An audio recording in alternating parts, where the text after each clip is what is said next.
एक ड्राइंग में प्रतीक का प्रतिनिधित्व करता है। पहला कोण प्रक्षेपण। इसको याद रखने का ट्रिक है फगोरा। फगोरा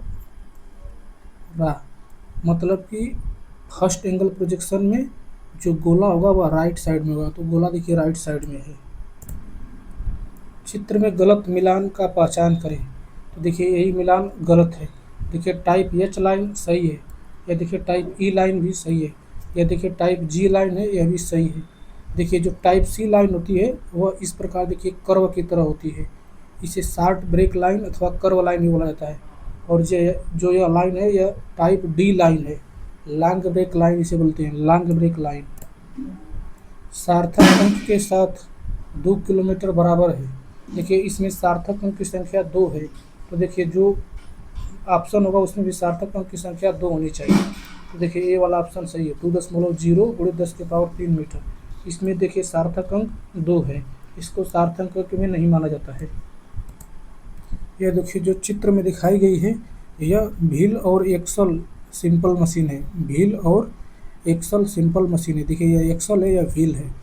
सरल मशीन 6 प्रकार की होती है। देखिए pulley, screw, inclined plane, wedge, lever, wheel और एक्सल। क्या होगा यदि किसी वस्तु को ऊंचाई से गिरा दिया जाता है और कोई वायु प्रतिरोध नहीं होता है? देखिए इसकी गति बढ़ जाएगी। जब कोई वस्तु ऊंचाई से गिरती है तो उसकी गति जो है कि बढ़ती जाती है, बट ध्यान दीजिए इसका जो त्वरण होता है वह कांस्टेंट होता है। सवाल है, एक टावर के ऊपर से गिरा एक शरीर अपने गिरने के अंतिम 2 सेकंड के दौरान 60 मीटर के माध्यम से गिरता है। मीनार की ऊंचाई क्या है? A body dropped from top of a tower fall through 60 metre during the last 2 second of its fall. The height of tower is. सवाल यह बोल रहा है कि एक ठो कोई आदमी है जो टावर पर से गिर रहा है और अंतिम 2 सेकंड में 60 मीटर की दूरी तय कर रहा है। तो देखिए मीनार की ऊंचाई पूछ रहा है। माना मीनार की ऊंचाई जो है h है। देखिए प्रारंभिक वेलोसिटी u का मान 0 है, तो पूरा देखिए h के बराबर हो जाएगा 1/2 g × t²।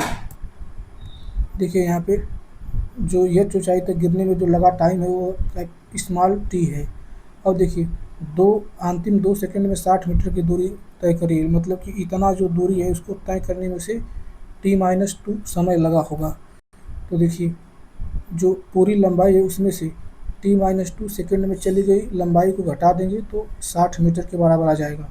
मतलब कि 1/2 gt² - 1/2 g कोष्टक में t-2 का होल स्क्वायर बराबर 60। इसको हल कर देंगे तो t का मान 4 सेकंड आ जाएगा। जब t का मान 4 सेकंड आ जाएगा तो इसमें रख कर हल कर देंगे तो आ जाएगा h का मान। तो मीनार की पूरी ऊंचाई का मान जो होगा 80 मीटर हो जाएगा। यह देखिए lever, load effort fulcrum. A rigid bar resting on a fulcrum, it's used to lift और move a load with less effort. Screw, crowbar, scissors, pliers, pulley, effort, load. A grooved wheel with a rope or belt. It changes the direction of effort and makes lifting easier. जैसे देखिए flag, wheel pulley, crane, wheel and axle, wheel axle. A large wheel fixed to a smaller axle. When the wheel rotates, the axle also rotates. Example, door knob, car steering, trolley. अब देखिए inclined plane.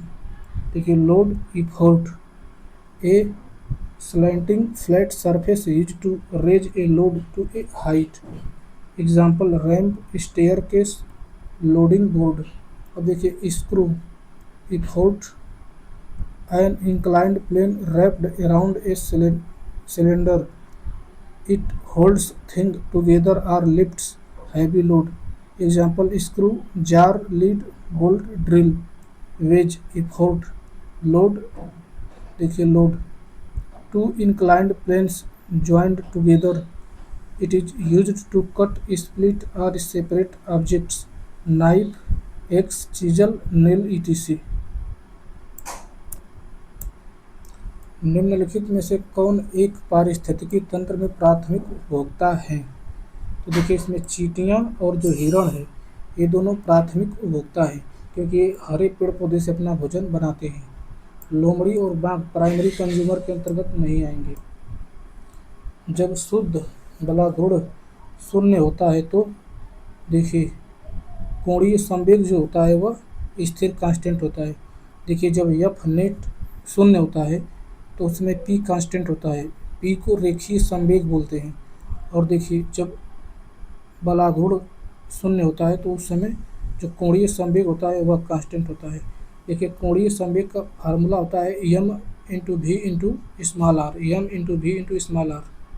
देखिए और Planck नियतांक H और कोणीय संवेग दोनों का जो विमा होता है वो समान होता है, जूल सेकेंड। यदि एक ग्राफ को डिग्री सेल्सियस वाई अक्ष के साथ और डिग्री फ़ारेनहाइट एक्स अक्ष के साथ पर विभिन्न तापमानों पर किसी वस्तु के तापमान के बीच प्लॉट किया जाता है तो ग्राफ का ढलान क्या होगा। इसको हल करने के लिए देखिए c/5 बराबर एफ माइनस 32/9 को y बराबर एम एक्स प्लस सी के अनुरूप बनाएंगे और फिर तुलना करके यम का मान निकाल देंगे तो 5/9 आ जाएगा ढलान। वह ऊंचाई जिस पर एक वस्तु का भार पृथ्वी की सतह पर उसके भार का 1/16 है। देखिए हम जानते हैं कि h ऊंचाई पर किसी वस्तु का गुरुत्वीय त्वरण का फार्मूला जी डैश बराबर होता है जी कोष्टक में 1 प्लस एच बटा के आर के पावर -2 अथवा जी डैश बराबर जी बटा के 1 प्लस एच बटा के आर का होल स्क्वायर। तो देखिए जी डैश का मान यहाँ पे 1/16 जी बटा के 16 रख कर इस फार्मूला को हल कर देंगे तो एच का मान 3r हो जाएगा। एक पिंड शुरू में आराम पर होता है और यह नियत त्वरण के साथ एक आयामी गति से गुजरता है। समय स्मॉल टी पर इसे दी गई शक्ति किसके समानुपाती होती है। देखिए हम जानते हैं कि पावर बराबर होता है एफ गुणे के भी। देखिए ये बता रहा है कि त्वरण नियत है यानी ए जो है कांस्टेंट है और विराम अवस्था से शुरू हो रहा है यानी यू का मान 0 है। तो हम जानते हैं भी बराबर होता है यू प्लस ए टी। यहाँ से भी का मान हो जाएगा ए इंटू टी। अब देखिए यहाँ पे भी की जगह पे ए टी रखेंगे और दूसरा बात जो बल एफ है उसे द्रव्यमान और त्वरण के भार में लिखेंगे तो P बराबर हो जाएगा यम इंटू ए टी यानी कि यहाँ से P बराबर यम इंटू ए स्क्वायर इंटू टी। देखिए यम और एक कांस्टेंट है अतः P जो होगा T के अनुक्रमानुपाती होगा। प्रोटेक्टर से कितनी शुद्धता से कोण मापे व बनाए जा सकते हैं तो 0.5 अंश, बोले तो 1/2 अंश। देखिए इस समय बर्नियर प्रोटेक्टर आ रहे हैं। जो बर्नियर प्रोटेक्टर होते हैं उनका लिस्ट काउंट 1/12 अंश होता है, मतलब कि वे 1/12 अंश बोले तो 5 मिनट भी माप सकते हैं। एक अंश में 60 मिनट होता है। निम्नलिखित में से किस पंक्ति का उपयोग यह दिखाने के लिए किया जाता है कि वस्तु को काटा गया है और फिर देखा गया है तो हैचिंग लाइन। देखिए हैचिंग लाइन जो होता है हॉरिजॉन्टल से 45 अंश का कोण बनाती है। A 1 meter long uniform beam of 2 kg mass is being lifted vertically up by a force F at the 100 centimeter mark. What is the minimum force required to do so? देखिए यह जो beam है इसका द्रव्यमान 2 kilo है यानी कि जो बीम है इसके सेंटर पर 20 न्यूटन का बल नीचे की तरफ लगेगा। अब देखिए ऊपर हम लोग एक किनारे से बल लगा रहे हैं तो यहाँ पे हो जाएगा 20 गुणे के 50 बराबर एफ गुणे के 100 यानी कि हो जाएगा एफ का मान 10 न्यूटन, क्योंकि देखिए पूरी लंबाई 100 सेंटीमीटर है और देखिए यहाँ तक की लंबाई 50 सेंटीमीटर है। जब एक स्प्रिंग का विस्थापन उसके मूल्य के आधे तक कम हो जाता है और स्प्रिंग बल अपरिवर्तित रहता है तो स्प्रिंग की स्थितिज ऊर्जा क्या होता है। देखिए U बराबर हम जानते हैं 1/2 के इंटू एक्स स्क्वायर के जो है बल नियतांक है। और देखिए दूसरा फार्मूला आता है U बराबर 1/2 एफ इंटू एक्स।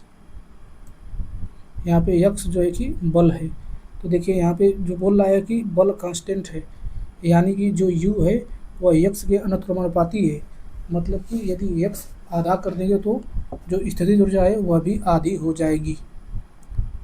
अब देखिए दूसरा एक तो फार्मूला है U बराबर 1/2 एफ स्क्वायर बटे के।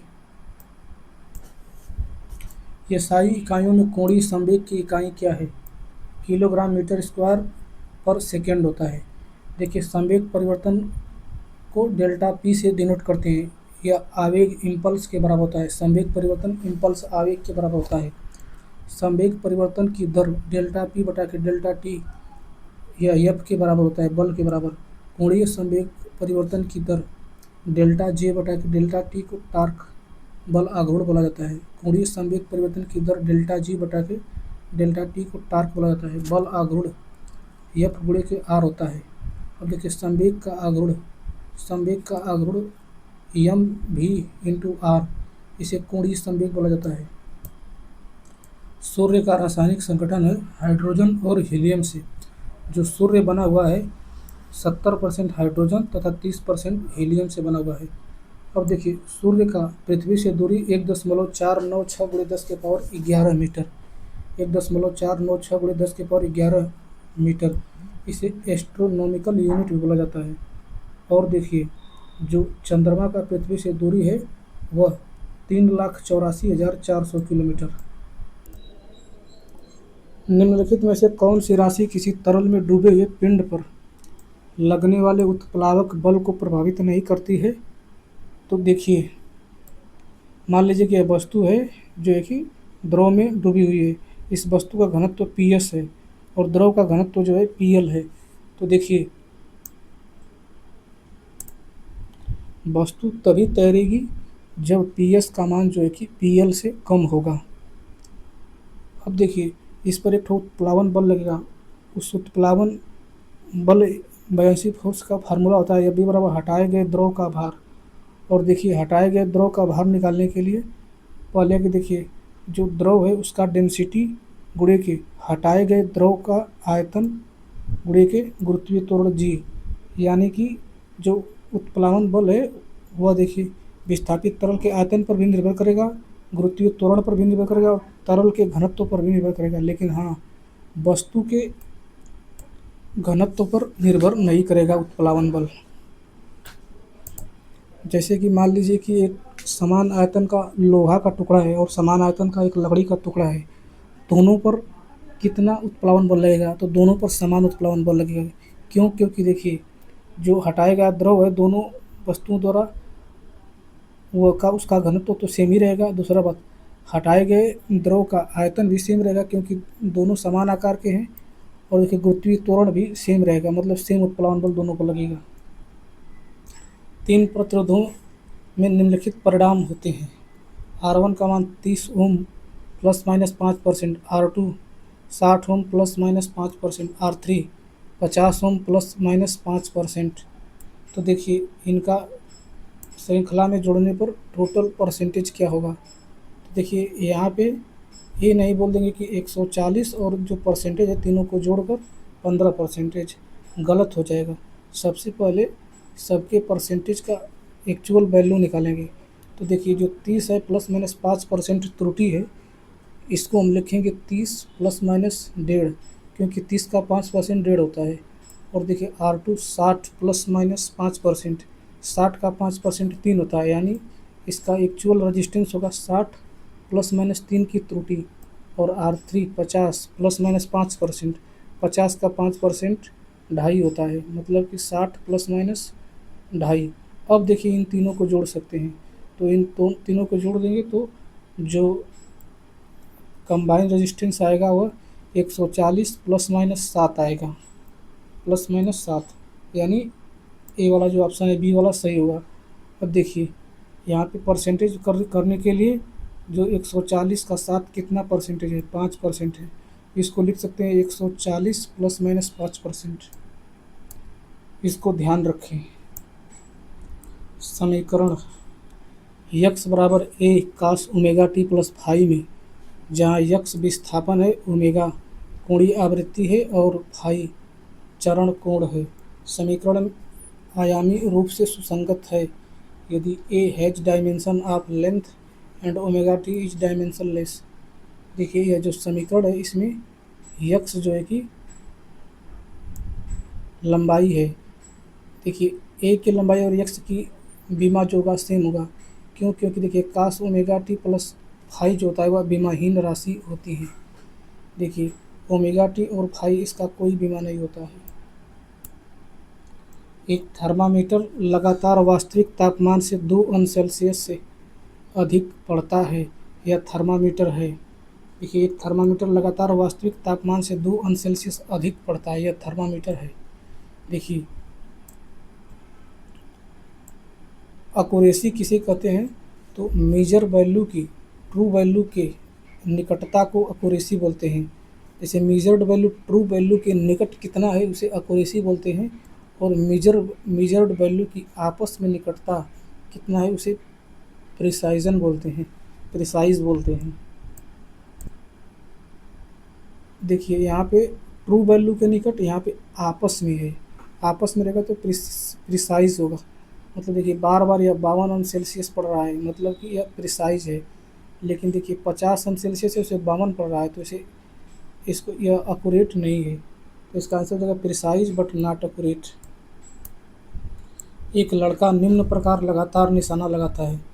केंद्र के चारों ओर अलग अलग बिंदु पर निशाना लगाता है। तो देखिए यह न तो अक्यूरेट है न तो प्रिसाइज है, क्योंकि देखिए सेंटर यहाँ पे निशाना लगा गया है, कभी यहाँ लगा दे रहा है, कभी यहाँ लगा दे रहा है, कभी यहाँ लगा दे रहा है।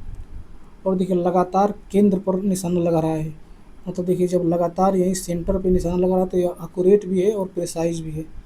और देखिए केंद्र से अलग हट कर बार बार एक ही बिंदु पर निशाना लगा रहा है। मतलब देखिए यह केंद्र है, केंद्र पर तो नहीं लगा रहा है, लेकिन यहाँ पे दूसरे जगह बार बार वहीं पर निशाना लगा रहा है। तो यह प्रिसाइज है पर अक्यूरेट नहीं है। जब कार्यस्थल पर आग लग जाती है तो आवश्यक कार्रवाई RACE रेस होती है। रेस का अर्थ है रेस्क्यू, अलार्म, कन्फाइन। कन्फाइन मतलब कि होता है जैसे दरवाज़ा रजवा सब बंद करने, जो आग का सोर्स है उसको ख़त्म करना ताकि आग कम लगे। फिर उसके बाद एक्सटिंग्विश मतलब कि आग को बुझाना। अब देखिए पास, पास का फुल फॉर्म है, पहले है क्या पुल, पुल माने पहले उसको दबाइए, और एम, एम माने निशाना लगाइए ए से। फिर एस से स्विच मतलब कि स्विच को दबाइए, और स्विंग यस का मतलब घुमाइए इधर उधर। एक गेंद को ऊर्ध्वाधर दिशा में ऊपर की ओर फेंका जाता है और वह 1 सेकंड में अपनी अधिकतम ऊंचाई पर पहुंच जाती है। अधिकतम ऊंचाई से नीचे गिरते समय पहले 1/4 सेकंड में इसके द्वारा तय की गई दूरी ज्ञात कीजिए। देखिए यू का मान यहाँ 0 होगा, और जब नीचे गिर रही है तो वहाँ पर लग जाएगा यस बराबर 1/2 GT²। तो देखिए 1/2 G इंटू 1/4 का होल स्क्वायर, यानी G/32 हो जाएगा, G/32 मीटर। ब्रेक लगाने के पश्चात स्किड न होने पर एक कार चालक अपनी कार को 5 मीटर की दूरी के अंदर रोकने में सक्षम होता है यदि उसकी कार 36 किलोमीटर पर आवर की चाल से चल रही होती है। यदि कार 72 किलोमीटर पर आवर की चाल से चल रही हो तो उसी ब्रेक का उपयोग करके वह कार कितने की दूरी के अंदर रोक लेगा। देखिए यहाँ पे वेलोसिटी अंतिम वेग जो है 0 है, क्योंकि कार रुक रही है।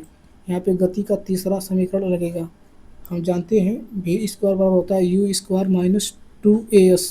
v का मान 0 है, अतः u² बराबर 2as होगा। यहाँ से देखिए जो यस है वह u² के अनुक्रमानुपाती है। अतः ध्यान दें कि यस प्रोपोर्शनल u², मतलब कि जब 36 किलोमीटर पर आवर है तो 5 मीटर का दूरी ले रही है रुकने के लिए। तो देखिए 72 किलोमीटर पर आवर है, मतलब 36 का दुगना है। तो देखिए यहाँ पे मतलब कि जो दूरी हो जाएगी वह 4 गुना हो जाएगी, यानी 20 मीटर दूरी चल कर रुकेगी। जब 50 न्यूटन, 30 न्यूटन, 15 न्यूटन के 3 बल एक वस्तु पर कार्य करते हैं तो वस्तु होगी। यह जो है असंतुलित है। असंतुलित यह है कि दो बल का योगफल जो है तीसरे बल से कम है। जैसे देखिए 30 + 15 जो होगा वह 45 होगा, जो कि 50 से कम है। अतः यह जो होगा असंतुलित होगा। तो ये देखिए मूविंग विथ सम एक्सीलरेशन, या किसी त्वरण से गतिमान हुई। देखिए संतुलित अवस्था कब कहेंगे, जब एफ नेट टोटल बल का मान शून्य हो, मतलब कि दो बलों के जोड़ कर, मतलब कि तीसरे बल के बराबर करें तो वह बराबर आना चाहिए। देखिए जब वस्तु संतुलन में होगी तो या तो एक वह स्थिर होगी, या तो वह किसी कांस्टेंट वेलोसिटी के साथ गति कर रही होगी। वहाँ पे जो त्वरण होगा वह शून्य होगा, तथा एफ नेट का मान भी शून्य होगा। इसी वजह से वह एक समान वेग से गति करेगी। और संतुलित रहेगी तो वहाँ पर देखिए एफ नेट का मान जो है शून्य के बराबर नहीं होगा, मतलब कि कुछ त्वरण के साथ वह एक्सेलरेट करेगा। कंप्यूटर के क्षेत्र में ईपी रोम का अभिप्राय है erasable programmable read only memory. Erasable programmable read only memory. देखिए रोम तीन प्रकार का होता है। एक तो P ROM programmable read only memory, दूसरा E PROM erasable programmable read only memory, तथा double E ROM EP ROM, मतलब electrically erasable programmable read only memory. द्रव्यमान यम के एक कण को एक समय t के लिए एक स्थिर बल F द्वारा कार्य किया जाता है। एक अंतराल t के बाद इसकी गतिज ऊर्जा क्या है? गतिज ऊर्जा बराबर होता है 1/2 mv²। देखिए कोई द्रव्यमान है, उसे बल द्वारा कार्य किया जा रहा है, मतलब कि वह जो होगा पहले विराम में होगा, तो यहाँ से हो जाएगा v बराबर AT। ए बराबर हो जाता है F/m इंटू टी। अब देखिए इसी F/m इंटू टी को रख देंगे फार्मूला में, तो हो जाएगा K बराबर F² T² 2m। निम्नलिखित दूरियों को देखकर दिखाए गए लीवर के आदर्श शक्ति लाभ की गणना करें। B और A के बीच की दूरी 2 मीटर है। A और C के बीच की दूरी 1 मीटर है। देखिए यांत्रिक लाभ मैकेनिकल इफोर्ट का फार्मूला होता है इफोर्ट आर्म बटा के लोड आर्म, इफोर्ट आर्म बटा के लोड आर्म, अथवा लोड बटा के इफोर्ट न्यूटन में। देखिए यहाँ पर बिंदु बी पे फलक्रम है। इफोर्ट आर्म का मतलब होता है इफोर्ट और फलक्रम के बीच की दूरी। तो देखिए प्रयास और फलक्रम के बीच की दूरी हो जाएगा 2 + 1 यानी 3 मीटर। और देखिए लोड आर्म मतलब लोड और फलक्रम के बीच की दूरी, तो लोड और फलक्रम के बीच की दूरी 2 मीटर यानी 3/2 बोले तो 1.5 आ जाएगा। देखिए जो स्प्रिंग होती है वह सिंपल मशीन नहीं होती है। एक कार्यशाला में ईंधन रिसाव के तुरंत बाद क्या किया जाना चाहिए? Evacuate the area and contain the spill using absorbent materials. क्षेत्र को खाली करें और शोषक सामग्री का उपयोग करके फैलने से रोकें।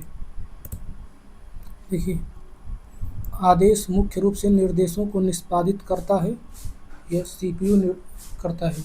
और अस्थायी फर्मवेयर संग्रहित करना, अस्थायी मेमोरी जो होता है रोम होता है, इसलिए रोम आएगा। प्रोग्राम निष्पादन के दौरान अस्थायी रूप से डेटा संग्रहित करना। अस्थायी जो मेमोरी होती है वह रैम होती है। और चौथा, कंप्यूटर मदरबोर्ड पर हार्डवेयर घटकों को इंटरकनेक्ट करने के लिए एक मंच प्रदान करता है PCB प्रिंटेड सर्किट बोर्ड। एक ठोस वस्तु का वायु में वजन 80 न्यूटन और पानी में पूरी तरह से डूबी होने पर 60 न्यूटन। पानी का घनत्व 1000 किलोग्राम/मीटर क्यूब। जी का मान 10। वस्तु का आयतन क्या होगा? देखिए जो 20 न्यूटन की पानी में कमी आ रहा है, वही